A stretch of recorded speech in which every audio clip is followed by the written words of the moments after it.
এগুলো কি বলো তো, চিনতে পারছো দেখে কিছু? হ্যাঁ, এগুলো তো কচুরমুখী। আমি এটাকে কচুরমুখী বলি, অনেকে এটাকে গাঁটি কচুও বলে থাকে।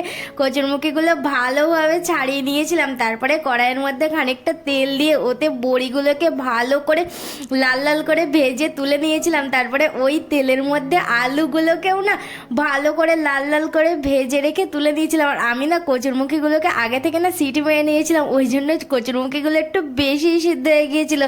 তা সে আর কি করা যাবে, ভুল যখন হয়ে গিয়েছে। তারপরে ওগুলোকেও ভালো করে ভেজে নিয়ে কড়াইয়ের মধ্যে পাঁচফোড়ন দিয়ে ওর মধ্যে আলুগুলো দিয়ে টমেটো কুচি, আদা কুচি, আর দিয়েছিলাম কাঁচা লঙ্কা কুচি, আর দিয়েছিলাম নুন, হলুদ, আর সামান্য একটু জিরের গুঁড়ো আর চিনিও দিয়েছিলাম, জানো তো।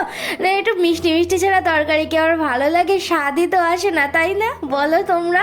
তারপরে ওর মধ্যে ভালো করে কষিয়ে জল মিশিয়ে দিয়েছিলাম। জলগুলো ফুটে উঠলে ওর মধ্যে কচুরমুখী আর ওই যে আগে থেকে ভেজে রেখেছিলাম যে বড়িগুলো না, ওই বড়িগুলো দিয়ে ভালো করে মিশিয়ে 5 থেকে 10 মিনিট শেষে ফুটিয়ে নিয়েছিলাম। যা সুন্দর খেতে হয়েছিল না গরম